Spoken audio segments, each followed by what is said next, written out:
Apocalipse, capítulo de número 3, versículos de número 1, diz assim: E ao anjo da igreja que está em Sardes escreve: Isto diz o que tem os 7 Espíritos de Deus e as 7 estrelas. Eu sei as tuas obras, que tens nome de que vives e estás morto. Sê vigilante e confirma o restante que estava para morrer, porque não achei as tuas obras perfeitas diante de Deus.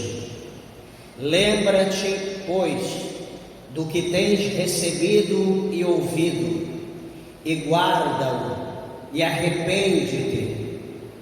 E se não vigiares, virei sobre ti como um ladrão, e não saberás a que hora sobre ti virei. Mas também tens em Sardes algumas pessoas que não contaminaram suas vestes, e comigo andarão de branco, porquanto são dignas disso. O que vencer será vestido de vestes brancas, e de maneira nenhuma riscarei o seu nome do livro da vida, e confessarei o seu nome diante de meu Pai e diante dos seus anjos. Quem tem ouvidos, ouça o que o Espírito diz às igrejas. Amém? Meus irmãos, vamos orar. Levante a tua Bíblia, a tua mão ao céu, peça para que Deus fale conosco. Senhor Deus, maravilhoso, eterno e bom Pai, meu Deus, aqui está a tua palavra que é fiel, a tua palavra que é verdadeira, que é digna de toda honra, de toda glória, de todo louvor e adoração. Meu Deus, muito o Senhor já tem falado conosco neste lugar. Senhor, continua a falar, meu Deus, de uma forma gloriosa. Meu Pai, aos ouvintes, aos que estão perto, aos que estão longe. Abre, Senhor, a porta do nosso coração e permita com que a Tua palavra adentre no profundo da nossa alma e que ela venha produzir o resultado pela qual ela é enviada pelo Teu Espírito Santo. Fala conosco, Senhor, em nome de Jesus Cristo, para a glória de Deus, nosso Pai. Amém, Jesus. Assentai-vos, meus irmãos, desocupe vossas mãos e dê uma salva de palma bem alegre para Jesus. Graças a Deus.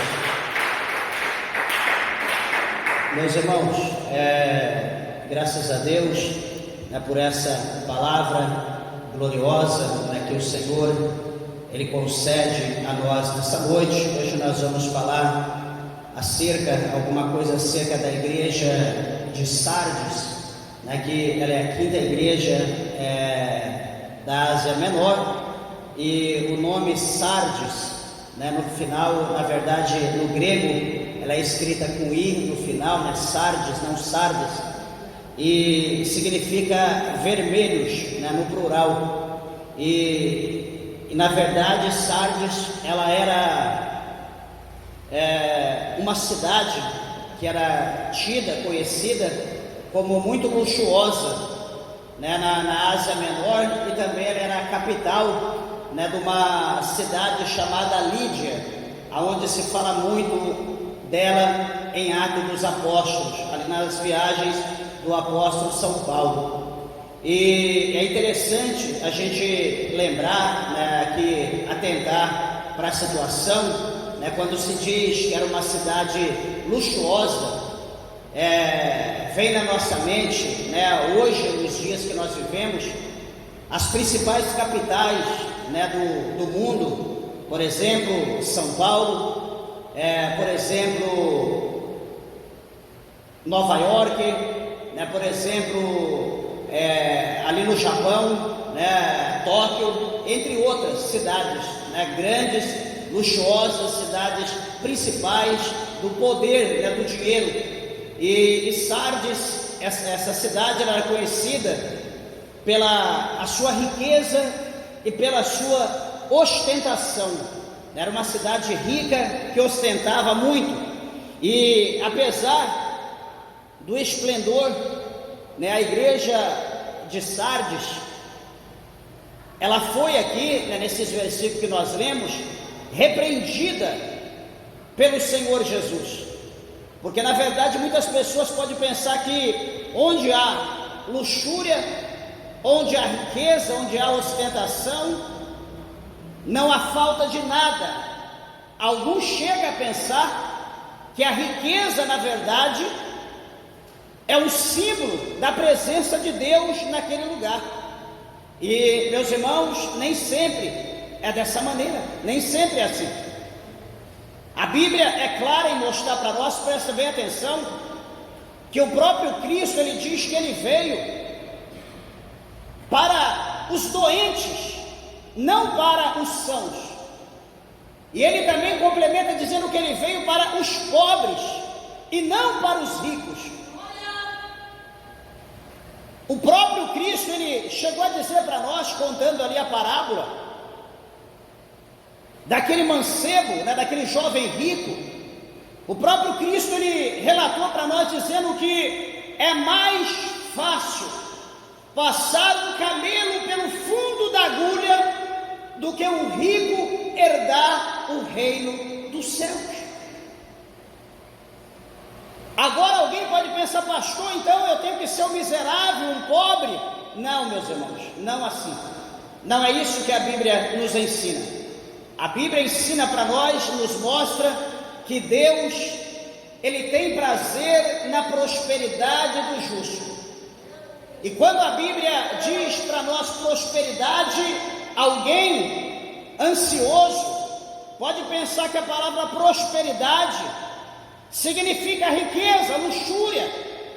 E ser próspero, meus irmãos, é o que eu mais quero, o que eu mais desejo, e que eu oro para que Deus, o Senhor, prospere a tua vida, prospere o teu casamento, prospere a tua família, prospere o teu trabalho, prospere o teu ministério, prospere o chamado dele na tua vida.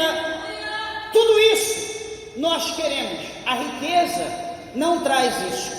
A riqueza muitas das vezes traz divisão. A riqueza muitas das vezes traz morte. A riqueza muitas das vezes torna o homem,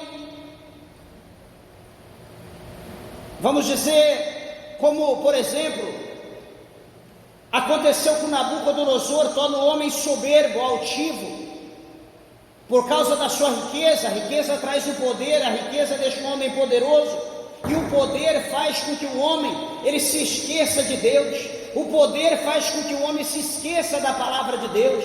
O poder faz com que o homem esqueça que ele é submisso a Deus. Ele acha pelo poder, pelo dinheiro, que ele é Deus. Ele quer mandar, ele quer prender, ele quer matar, ele quer tirar tudo do caminho dele. Ele não olha para as pessoas, para os demais, é ele e ele. Então a riqueza é algo que aqueles que almejam precisa pedir sabedoria a Deus, precisa pedir entendimento a Deus, se de fato é isso que você quer. Eu almejo em todas as coisas a graça, o poder de Deus na minha vida. Eu não peço a Deus riqueza, eu não peço a Deus poder financeiro, eu peço a Deus poder espiritual sobre os demônios, sobre o inferno, sobre as enfermidades, sobre todo tipo de legião. Eu peço a Deus esse tipo de poder. Não é o poder do dinheiro, não é o poder que muitas pessoas estão buscando hoje no mundo. E veja, amados, que a igreja de Sardes era a igreja que vivia na luxúria, pois o povo ali era um povo abençoado. E quando nós falamos dessa maneira, nós podemos usar como base, como referência, a igreja. O apóstolo Paulo escreveu as suas duas cartas pastoral ou pastorais à igreja de Coríntios. Quem nunca leu as cartas do apóstolo Paulo aos Coríntios, a primeira e a segunda carta? Se não lê, dê uma lida. Coríntios também era um lugar abençoado, tanto quanto Sardes. O povo era próspero, o povo era abençoado, o povo tinha abundância, tinha demais. A igreja era abençoada. A Bíblia diz que havia na igreja de Corinto todos os dons, os 9 dons do Espírito Santo estava presente ali na igreja. Porém, meus irmãos, era uma igreja extremamente problemática. Por causa da riqueza, da luxúria, isso traz problemas, isso traz acepção, isso traz preconceito, isso traz distanciamento. E quando acontece esse tipo de coisa, com distanciamento, há também a dissensão, há heresia, e isso distancia Deus da igreja, distancia Deus do povo. A igreja de Sardes, ela estava dessa maneira. Quando nós lemos aqui o capítulo 3, do versículo 1 ao versículo 6 aqui do Apocalipse, nós vemos Jesus, ele repreender, Jesus ele repreendendo a igreja de Sardes, por ser uma igreja superficial. Não sei se alguém aqui já teve a oportunidade, de congregar em igrejas, em lugares humildes. A terra, o piso da igreja de terra, de barro, a igreja coberta com sapê, aquele lugar humilde que não tem cadeira confortável, por mais que essa não seja, mas quem dera num lugar humilde tivesse uma cadeira, um assento como esse, bancos sem apoio de costa, pessoas sentadas num toco, alguma coisa. Mas, meus irmãos, num lugar humilde como esse, aonde as pessoas às vezes descalços, aonde as pessoas às vezes não têm um traje para vestir, não tem uma roupa como a tua para vestir, não tem um sapato como o teu, aonde a pessoa não tem um shampoo para lavar o cabelo. Mas, igreja, eu te digo uma coisa, a presença de Deus naquele lugar é tão forte, é tão gloriosa, que supre a necessidade de todos os irmãos, e todos que adentram aquele lugar simples saem dali cheios, fortalecidos, renovados pelo poder, pela presença de Deus. Pessoas que são batizadas com o Espírito Santo, pessoas que são curadas, pessoas que falam em mistério. A glória de Deus é tremenda. Em contrapartida, nos lugares de ostentação, nos lugares do ar-condicionado, dos LEDs, dos sons de maior qualidade, para ouvir um glória a Deus, às vezes é necessário fazer um aviãozinho de uma nota de 100, de 200 reais, e alguém pega e diz glória a Deus. Eu peguei, porque pelo contrário não se dá glória a Deus, não se dá aleluia. É um olhando para o sapato do outro, é um olhando para a veste do outro, é um olhando para a bolsa, vendo qual é a marca, qual é a etiqueta que está sendo usada.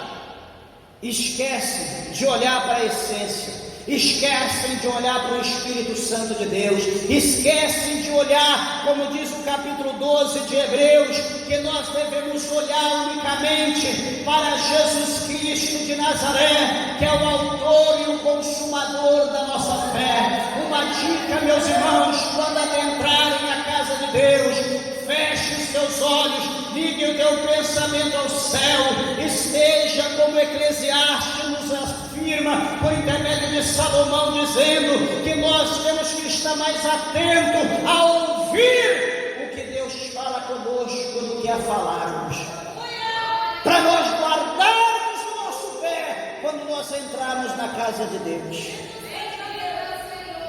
Louvado seja Deus, e não esquecendo que o nosso Deus, como diz no capítulo 4 do Evangelho segundo escreveu João, que Deus em todo tempo, como hoje, Jesus, ele diz que o Pai, ele procura adoradores, ele procura verdadeiros adoradores, que adorem o Pai em espírito e em verdade.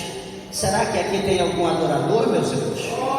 Louvado seja Deus. Será que você pode adorar, glorificar o Senhor? A palavra de Deus fala para nós nos Salmos de número 101, que o Senhor nosso Deus, os olhos dele está sobre a terra, procurando os fiéis, procurando os adoradores que habitam na terra. Deus em todo tempo ele está procurando adoradores. O homem está procurando alguém que ele possa apoiar. O homem está procurando alguém que ele possa ter algum lucro, que ele possa ter algum benefício. O homem está procurando alguém que ele possa se dar bem. Mas Deus, ele procura verdadeiros adoradores. Deus procura aqueles que glorificam, aqueles que exaltam. Deus procura aqueles que oram. Deus procura aqueles que clamam pelo batismo com o Espírito Santo. Deus procura aqueles que abrem a sua boca e dá lugar ao Espírito de Deus. Fala em mistério, fala em língua estranha. Labassura e micanda labalha. Deus está procurando esse tipo de crente, esse tipo de adorador. Deus está procurando essa igreja para ele manifestar o poder dele. Em contrapartida, hoje, nas igrejas como Sardes, nas igrejas da luxúria, da ostentação, há ali um sininho. Não é para pedir reverência, não é para ensinar as crianças a permanecer no seu assento, não é para chamar a atenção das irmãs conversando com a outra, não é para chamar a atenção da mocidade, dos jovens, ou enfim, de alguém que não está prestando atenção no culto. Aquele sininho serve quando o pastor está pregando e alguém está dando glória a Deus, aleluia, falando em mistério. O pastor sente-se incomodado. Ele quer que a glória seja para ele, ele quer que a atenção seja para ele, e então ele mete a mão sem dó naquele sininho, para a pessoa calar a boca, ficar quieta e deixar ele falar. Assim está acontecendo nos nossos dias, e assim aconteceu na igreja de Sardes. O Senhor repreendia essa igreja por ela estar espiritualmente morta. E nós podemos fazer o teste. Nós podemos fazer o teste. Qual teste, pastor? O teste se eu estou vivo ou se eu estou morto. Você vai ouvir o louvor. Se o louvor ele exalta a soberania de Deus, se o louvor glorifica a Deus, a majestade de Deus, sabe aquele louvor antigo que as pessoas hoje ouvem? Parece que está ouvindo uma anedota. Aquele louvor que exalta mesmo a Deus. E muitos dão risada, acham uma palhaçada. Ninguém dá glória a Deus, a pessoa só dá risada. Só que quando nós ouvimos o louvor de hoje, que cantava na igreja de Sardes, a luta acabou, agora é só vitória, é só vitória. Aquele que te humilhava, Deus vai pisar na cabeça dele, vai mandar ele para o inferno. Deus vai restituir, vai restaurar, Deus vai te exaltar. Ah, meus irmãos, aí o infeliz do crente pula até no teto, dá cambalhota, grita. Por quê? Ele está sendo exaltado, ele está sendo glorificado, não Deus, é ele. Então nós podemos analisar.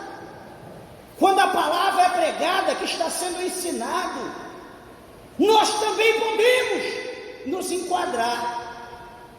Quando o pregador está com um monte de chave em cima do altar, joga a chave, pega, toma, o povo dando glória, dando aleluia, pulando, esse homem é de Deus.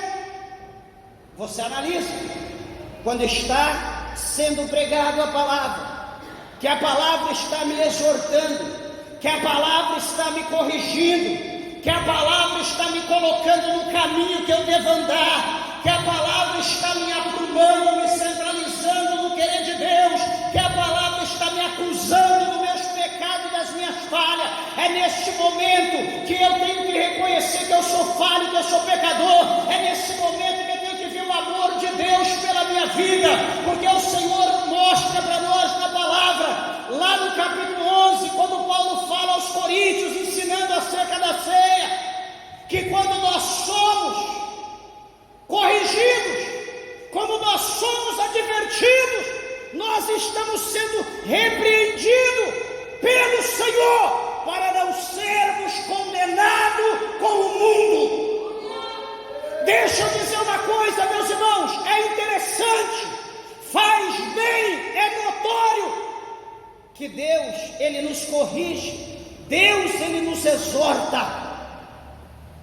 Como o escritor aos Hebreus, no capítulo 12, ele também disse que Deus, Ele corrige, Deus, Ele exorta a todos aquele que Ele tem por filho. Então, se Deus nos corrige, se Deus nos exorta pela sua palavra, é para que haja na nossa vida mudança, é para que haja em nós um despertamento, é para que haja em nós uma mudança de metanoia da nossa mente, é que haja em nós uma mudança das nossas atitudes, do nosso comportamento. Porque, igreja de Deus, desculpe, mas do jeito que nós estamos, entre aspas, servindo a Deus, é impossível que alguém de nós vá ao céu. É impossível, desculpa eu falar isso, porque, meus irmãos, nunca se viu tanto crente light,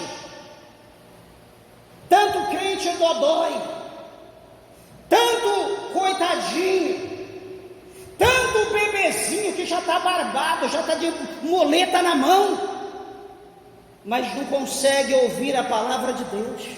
Se a verdade for exposta, ele diz: eu não venho mais à igreja, eu não virei mais a esse lugar, o pastor está me condenando, o pastor está me acusando, o pastor está expondo a minha vida. Meus irmãos, a palavra, ela expõe o pregador, não o ouvinte. A palavra expõe o pregador, não o ouvinte.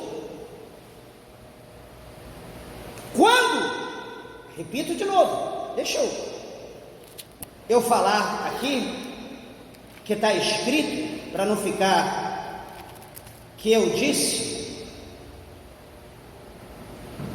capítulo 11 de 1 Coríntios, o versículo de número 32, 1 Coríntios 11, 32, olha o que o Espírito de Deus fala à igreja: mas, vírgula, quando somos julgados, lembra quando o pregador está pregando e alguém diz: ei pastor, ei pregador, você está me julgando. Espera aí, eu não estou julgando ninguém, quem está julgando é a palavra. Olha o que está escrito, 32, mas quando somos julgados, vírgula, somos repreendidos pelo Senhor, vírgula, para não sermos condenados com o mundo. Isso aqui, meus irmãos, é algo muito tremendo, é algo que chama a nossa atenção, que o Senhor, quando Ele nos exorta, quando Ele nos julga, é para o nosso despertamento, é para a mudança do nosso cativeiro, é para nós despertarmos. Sabe quando você está dirigindo e você começa a cochilar, você sente o carro indo para um lado, e alguém dá um grito: ei, acorda! você está saindo da pista, e você recebe aquele choque, e não estou dormindo não, e está ali, olhando para frente, fica ali. Quando Deus nos corrige, quando Ele nos exorta, quando Ele chama a nossa atenção, quando Ele nos julga, é para isso, é para nós despertarmos, é para nós não andarmos em sociedade com o mundo atual. Ah, pastor, mas tem muita gente que eu conheço, tem muita pessoa que é crente, está abençoado. Meus irmãos, ser crente é ser abençoado, porque você tem a bênção de Deus, a bênção de Abraão sobre a tua vida. Abraão, ele foi abençoado, e a bênção que veio sobre Abraão veio sobre toda a sua posteridade, sobre todos, a sua família, sobre mim, sobre você e sobre todos nós. As bênçãos de Deus estão sobre a nossa vida. Mas eu não entendo como ser crente e ser igual ao mundo. Como ser crente e viver como o mundo vive. Por isso que eu estou dizendo, meus irmãos, que é impossível que alguém de hoje, nos nossos dias, vá ao céu. Eu quero que você pense, que você reflita, que você desperte. Porque o diabo, ele não está brincando de ser diabo.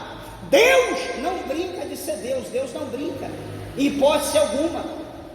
E por que nós estamos brincando? Por que nós conhecemos a verdade e estamos praticando a inverdade? Por que nós sabemos o que é certo e fazemos errado? Ah, pastor, porque o meu pastor falou que não tem problema. Ele é teólogo, ele é bacharel, ele é doutor em não sei o que lá, em divindade. Que ele vá para o inferno com todos os títulos, com todos os troféus, com todas as medalhas, com todas as honras que ele alcançou do mundo. Isso aqui, que vai levar o crente para o céu. Não é anel, não é título, não é diploma, é a obediência à palavra viva de Cristo. É obediência isso aqui. Você tem duas opções. Você continua obedecendo o homem e fazendo a tua vontade, sabendo que você vai para o inferno, você não vai para o céu, porque o teu interesse não é o céu, porque se fosse o céu, você não obedeceria o homem, você obedeceria a Bíblia. Ou você o ignora e diz: o meu negócio é com Deus, eu vou obedecer a palavra de Deus. Lembre do capítulo 4 de Atos dos Apóstolos. Os irmãos recordam quando os discípulos estavam presos, e ali eles foram açoitados e ordenados que fossem embora, e foram repreendidos para que nunca mais pregasse, falasse no nome de Jesus Cristo.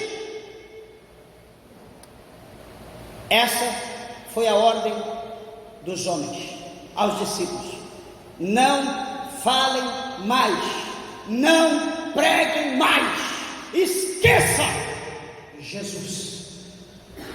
Sabe o que o apóstolo Pedro ele deixou escrito para nós? A nós mais vale obedecer a Deus do que obedecer os homens, porque jamais nós poderemos de deixar de testemunhar, de falar tudo aquilo que os nossos olhos viram e os nossos ouvidos ouviram.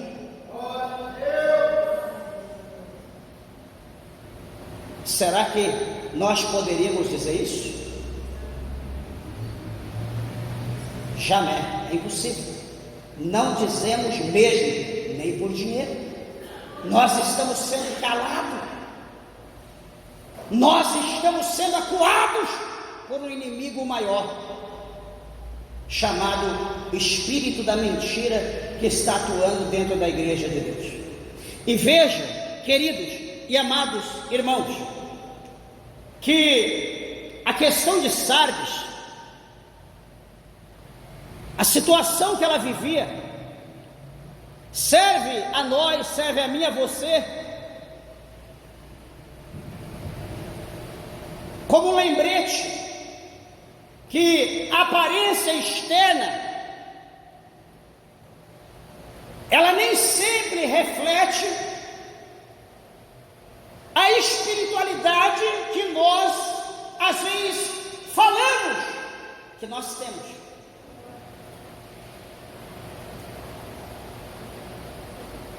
Creio que você já teve experiência com pessoas que aparentemente, externamente, oh, que santo, oh, que santa. E o que aconteceu? A decepção foi estrondosa, a decepção foi tremenda. Por quê? Porque você atentou para o exterior, você atentou para a beleza externa, você esqueceu das obras, você esqueceu do coração. Lembra? O capítulo 16 do primeiro livro de Samuel, no verso 7, 1 Samuel 16, verso 7, o Senhor, ele diz a Samuel: Samuel, não é esse não, Samuel, não atenta para a altura da sua estatura, nem para a beleza da sua formosura. Samuel, eu não vejo como o homem vê, Samuel. O homem, ele observa, ele vê o exterior e nada mais. Só que eu, Deus, eu vejo o interior do homem, e esse já está reprovado. Você está entendendo como que Deus, ele vê as coisas? Você está entendendo como que Deus, ele trabalha, como que Deus, ele vê a realidade espiritual das pessoas? É interessante, meus irmãos, isso aqui na verdade, ele é o exemplo de que Deus, ele valoriza não só, presta bem atenção, não só as obras externas, mas também o nosso coração e as nossas obras externas com Ele. Deus, ele valoriza, ele atenta para isso. E o Senhor aqui, ele enxergava a igreja de Sardes, e ele via a situação que a igreja estava vivendo. Por isso ele fala no verso 2, aliás, no versículo, na parte B do versículo 1, ele diz: eu sei, está dizendo para a igreja de Sardes, igreja de Sardes, eu sei as tuas obras. E ele diz que tens nome de que vives e estás mortos. Já pensou? Você dizer: eu estou vivo, eu estou salvo, eu estou forte, eu estou fogo puro, eu estou uma bênção. E Deus olha e fala: mero infeliz, mero mortal, você está morto, você não é nada, você está desprezado pela minha palavra, pelo meu espírito. Assim nós pensamos que nós estamos vivos, assim nós pensamos que nós estamos cheios, porém tem uma criança lá fora, é perigoso o carro, a mãe cuida lá por gentileza, se acontecer alguma coisa, na nossa curva tem muito espaço na igreja. Todos dizem amém? E meus irmãos, é interessante que às vezes nós falamos isso: eu estou bênção, eu estou fogo puro. Só que detalhe, nós estamos tão fracos, nós estamos tão desanimados, nós estamos tão sem coragem, nós estamos tão mortos, que nós não temos força para dar glória a Deus. Nós não temos coragem de dar aleluia. Quando é para bater palma, a gente bate com o dedinho assim, a gente não tem força. Eu pergunto: que indivíduo que está vivo, que tem um Deus e que não tem força, não tem coragem de adorá-lo. Na época dos senhores das terras, dos senhores feudais, o povo, os escravos, eles não tinham vontade, eles não tinham desejos, eles não tinham que querer, era de madrugada, era qualquer hora, a hora que o Senhor chamava, eles tinham que estar dispostos para fazer qualquer coisa que os senhores queriam, e mesmo eles fazendo, eram açoitados sem misericórdia, e muitos até a morte. Malaquias, ele diz: se o Senhor é o Senhor, se Ele é o Senhor, cadê a honra que é dada ao Senhor? Cadê a adoração que é dada a Ele? Aonde está a nossa língua, a nossa boca, o nosso fôlego de vida? Ai, pastor, você não sabe o que eu passei hoje. Problema teu. O capítulo 50, o verso 6 dos Salmos diz: todos que têm fôlegos louvem ao Senhor. Supostamente estamos cansados, sim, mas e quando amanhece o dia? E pela madrugada, quando levantamos? Por que então que já descansados não fazemos a Deus o melhor clamor, damos o melhor aleluia, o melhor glória a Deus, o melhor bom dia? Quantas das vezes levantamos irado, iracundo, porque tenho que levantar, porque tenho que trabalhar, queria ficar em casa, queria ficar dormindo. Eu pergunto, o que nós queremos que Deus faça por nós? Você está desempregado, é porque está desempregado. Se trabalha, porque está trabalhando, é porque está cansado. Espera aí, alguma coisa está errada. O erro não está em Deus, o erro está em nós. Nós precisamos conciliar o nosso tempo. Mas enfim, o versículo 3, aliás, o 2 diz: se vigilantemente, se vigilante, e confirma o resgate que estava para morrer, o restante que estava para morrer, porque não achei as suas obras perfeitas diante de Deus. Jesus, ele reprovando a igreja de Sardes e dizendo para ela que as obras não eram dignas, não era aprovada diante de Deus. Aqui o próprio Cristo está dizendo, e eu falo que nós podemos analisar a nossa vida e chegar a um consenso se as nossas obras estão de acordo com Deus ou não. Cada um de nós temos essa autonomia. O versículo de número 3, Jesus diz: lembra-te, traz a tua memória, não esqueça do que tens recebido, não esqueça do que você recebeu. Quando nós lembramos este versículo, não esqueça do que você recebeu, lembra o capítulo 25, o versículo 14 em diante de Mateus, quando o Senhor coloca na mão de cada homem, segundo a capacidade, alguns talentos, e o Senhor diz àqueles homens: granjeai, multiplicai, porque eu vou a viagem a uma terra longínqua, mas eu vou voltar um dia, e quando eu voltar, eu vou cobrar, eu vou querer o meu com juros.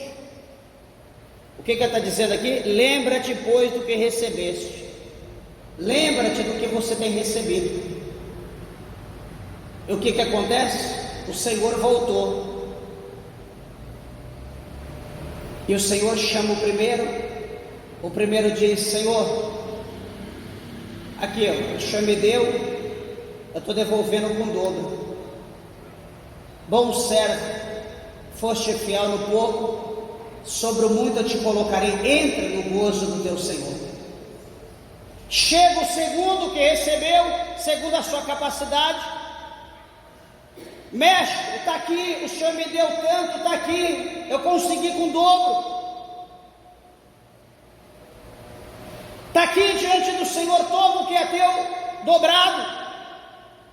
Bom servo, sobre o pouco foste fiel, sobre o muito eu te colocarei, entra no gozo do teu Senhor.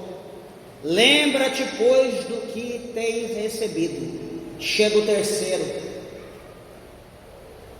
Bom mestre, ó Senhor, eu bem te conheço, eu te conheço bem, eu sei que o Senhor ajunta onde não espalhou, eu te conheço, eu sei que o Senhor é severo, eu sei que o Senhor é rígido, eu te conheço bem. Ah, se eu te conheço, espera aí, por eu te conhecer bem, está aqui, deixa eu tirar o meu aqui, o meu. Aquilo que o Senhor me deu, eu cavei, guardei ele, cuidei bem dele, está aqui. Eu estou devolvendo o que é teu, Senhor. Está aqui, ó. Deixa eu tirar o porto, ó. Do jeito que o Senhor me deu, eu estou te devolvendo.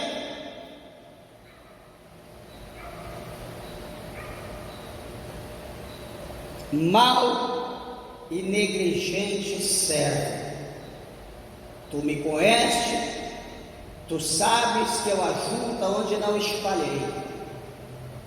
Antes eu tivesse pego o meu e dado aos banqueiros, hoje eu teria com juros. Amarrai o inútil servo de mão e pés e lançai-o nas trevas exteriores. Ali haverá pranto e ranger de dentes. Essa é uma palavra de exortação para a nossa vida, minha irmã, meu irmão. Lembra do dom que Deus te deu? Talvez você já até esqueceu, mas olha o que está escrito: lembra-te, pois, do que tens recebido. Aquele dom do louvor, aquele dom da profecia, aquele dom da revelação, aquele dom do evangelismo, aquele dom da cura, aquele dom específico que Deus te deu. E por um motivo ou outro, você abriu um buraco, colocou dentro e está esperando o Senhor para um dia você devolver a Ele. Amados irmãos, Deus não tem negócio com negligente. Deus não tem negócio com pessoas que não têm negócio com Deus. Veja que o Senhor diz: lembra-te, pois, do que tens recebido e ouvido, guarda-o e arrepende-te, que senão vigiares, virei sobre ti como um ladrão, e não saberás a que hora sobre ti virei.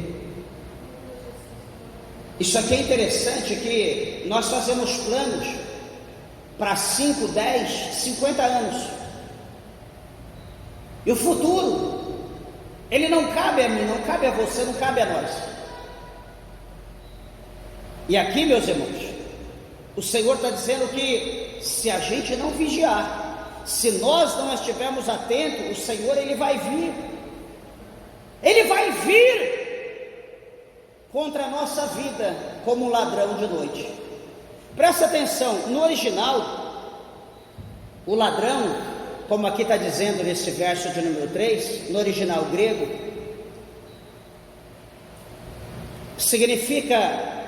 o ladrão significa um desviador de fundos, um surrupiador, pois o nome é transferido para falsos mestres que não se preocupam em instruir os homens, mas buscam da confiança deles para seus próprios ganhos. É como se você fosse algo de valor. Imagina o seu dinheiro, o seu bem, é guardado por você, porque se você o expor de uma forma descontrolada, ele será subtraído, alguém o tomará. Para esses falsos mestres, eu e você, nós somos como esse dinheiro, e ele está atento em nós para tentar nos subtrair, para tentar ganhar nossa confiança para o seu próprio ganho, para o seu próprio conforto, para a sua própria luxúria, para a sua própria riqueza. Olha a base, capítulo 19 de Atos. Paulo prega em Éfeso. Paulo vai pregar e vai dizer: olha, os deuses que são feitos pela mão dos homens não são deuses. Demétrios com os demais se reúnem e diz: olha, este Paulo está incomodando toda a Ásia, pregando, dizendo que os deuses que nós fazemos não são deuses, e se continuar dessa maneira, ninguém mais vai comprar as nossas imagens, nossos ídolos, ninguém mais vai gastar o seu dinheiro naquilo que nós fazemos. E o que será da nossa luxúria? O que será da nossa riqueza?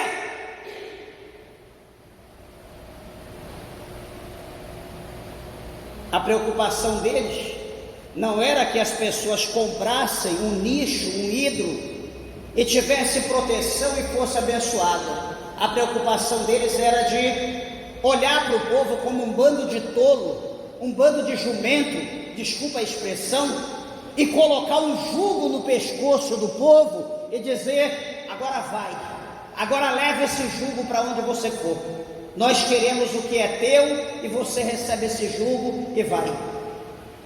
Não que aquilo traria algum benefício, mas ele queria o benefício do povo para eles, que era o dinheiro. Então esse tipo de pessoas são ladrões. Veja o significado: um desviador de fundos, um surrupiador. O nome é transferido para falsos mestres que não se preocupam em instruir os homens, mas abusam da confiança deles para seus próprios ganhos.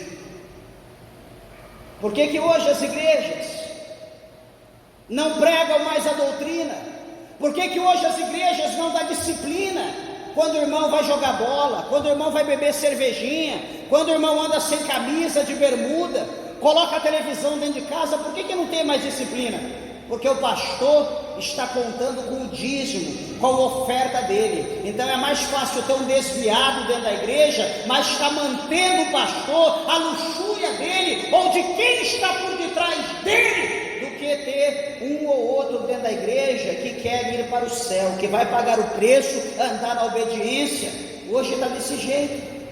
Hoje ninguém mais é disciplinado. Hoje a irmã corta cabelo, pinta, arranca a sobrancelha, veste de pombagira, será se a pombagira veste ela, ou ela veste a pombagira, dá do jeito que o cão gosta, está todo mundo na bênção, todo mundo vai para o céu, quer dizer, se é que fala em céu, porque hoje a prosperidade, a vitória tomou o lugar do céu. E assim, meus irmãos, assim está vivendo o ladrão, que a Bíblia diz aqui: senão eu virei a ti como um ladrão, e não saberás a hora. O ladrão, aqui ele está dizendo o que é? Esses falsos mestres, os falsos ensinadores, aqueles que estão preocupados não com a alma, mas com a lã e a gordura da ovelha. Eu não posso deixar de falar isso, eu não posso deixar de te ensinar. Você precisa abrir o teu olho. Talvez você está numa zona de conforto, e você precisa se despertar, você precisa se levantar, você precisa sacudir e falar: peraí, epa, o que está acontecendo? Desse jeito eu não vou para o céu. Cadê a renúncia? Cadê a diferença?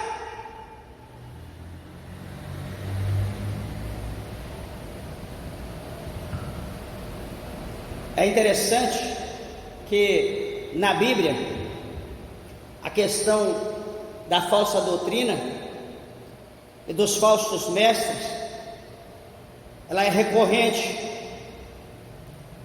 porque Jesus alertou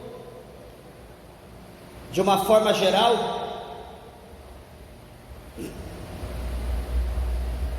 sobre a presença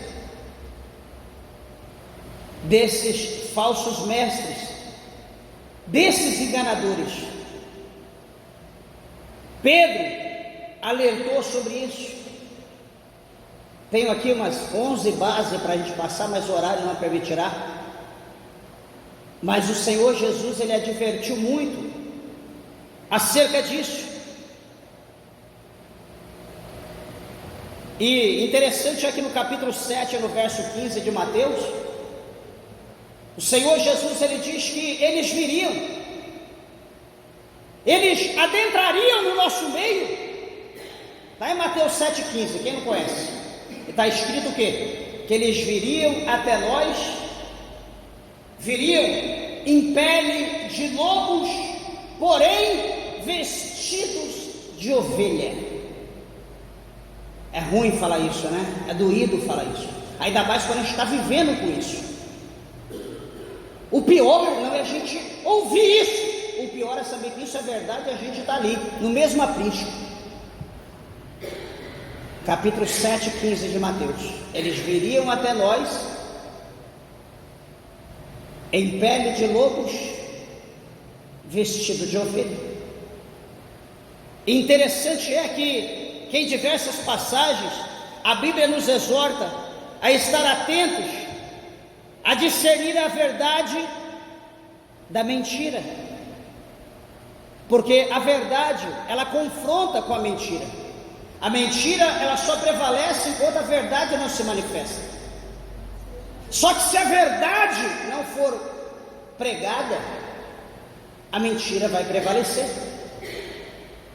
Se o 8:32 de João não for soado nos nossos ouvidos, no nosso coração, nós não sairemos da zona de conforto. Se o conhecereis a verdade, e a verdade vos libertará, não for tocado todo dia, nós vamos continuar no sono da indolência.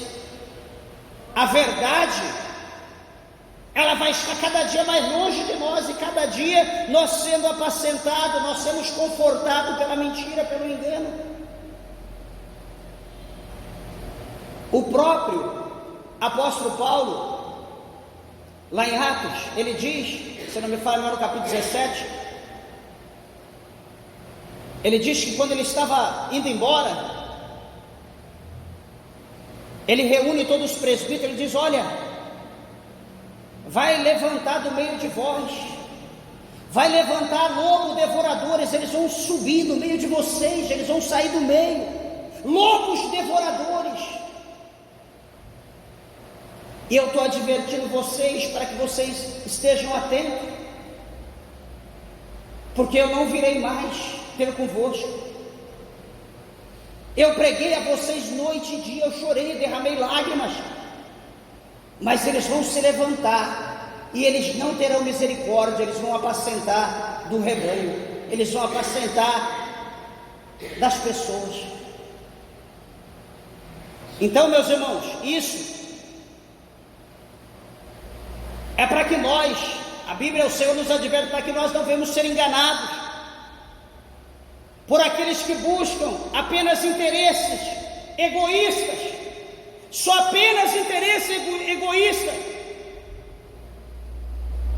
E muitos estão fechando a boca para a verdade de Deus, estão preocupados só consigo próprio. Eu quero dizer a você, eu não sou dono da verdade, mas estou aqui para falar a verdade, que é a palavra de Deus. Quem gosta ou não goste, a minha função é advertir os irmãos. Eu tenho certeza que se hoje eu partir, se chegar o meu dia, o Senhor não vai cobrar o sangue da minha mão, da vida de ninguém.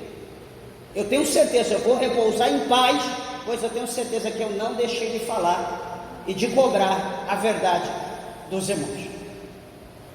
E você naquele dia Você não vai poder dizer: ah, pastor, eu congreguei lá com o pastor Celso, ele mentiu, ele não falou a verdade para mim, ele não me alertou, ele não pregou. Você vai ver que é mentira, porque o que nós podemos falar, o que está escrito aqui nós falamos, quer ouça, quer deixe de ouvir, nós estamos aqui para falar. E detalhe, meus irmãos, já encerro, ele diz aqui: mas também tem em Sardes, sabe o remanescente, sabe aquele que o negócio está terrível, mas sempre tem um, aquele que sempre é apedrejado, ou aquele que é sempre o mais visto, que é o homem de Deus, que é a mulher de Deus, que é o profeta, aquele é o único que todo mundo da igreja vai atrás dele, não vai atrás do pastor, atrás do presbítero, mas é lá, do irmão fulano de tal, da irmã fulana de tal, é aqueles únicos que jejua, que ora, que permanece. Sempre tem o remanescente, em todo lugar. O versículo 4 do capítulo 3 de Apocalipse diz: mas também tens em Sardes algumas pessoas que não contaminaram suas vestes.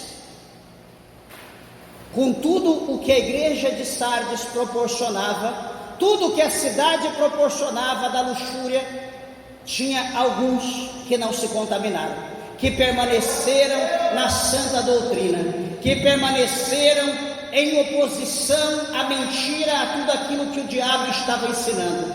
E o Senhor disse: olha, estes não contaminaram as suas vestes e comigo andarão de branco, porquanto são dignas disso.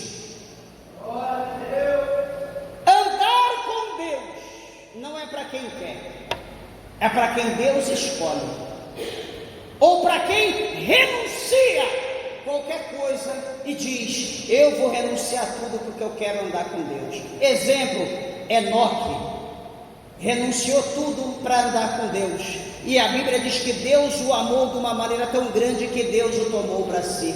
Um exemplo, Elias andou com Deus, Elias orava a Deus e caía fogo do céu, Elias orava a Deus e as coisas aconteciam, porque ele procurou andar com Deus.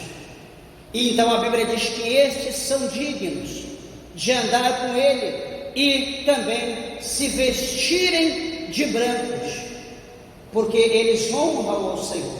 E ele encerra dizendo: o que vencer, ele está dizendo os que vencerão, ou todos que vencerão. Veja que está selecionado, preste atenção: o que vencer, será vestido de vestes brancas, e de maneira nenhuma riscarei o seu nome do livro da vida, e confessarei o seu nome diante de meu Pai e diante dos santos anjos que estão no céu. Quem tem ouvidos para ouvir, ouça o que o Espírito diz à igreja. Amados e queridos, que o Espírito de Deus fale mais aos vossos corações, que nós venhamos nos despertar e saber que nós estamos vivendo os últimos dias na terra, lembrando que o Senhor Jesus diz para nós olhar, orai e vigiai, porque nós não sabemos a hora que virá o Senhor. Estejam atentos, estejam preparados, estejam vivendo como se fosse o último momento, porque quando a trombeta tocar, quem estiver pronto irá subir, quem não estiver, não haverá tempo de se preparar. Então esteja preparado, porque Jesus ele há de vir. O escritor aos Hebreus diz que o que há de vir, ele virá e não tardará. Que Jesus os abençoe em Cristo, e as palmas bem alegre exalta e glorifica o nome do Senhor. Bem alegre, pode exaltar, glorificar, bendizer a Ele, porque Ele é digno. Glória a Deus.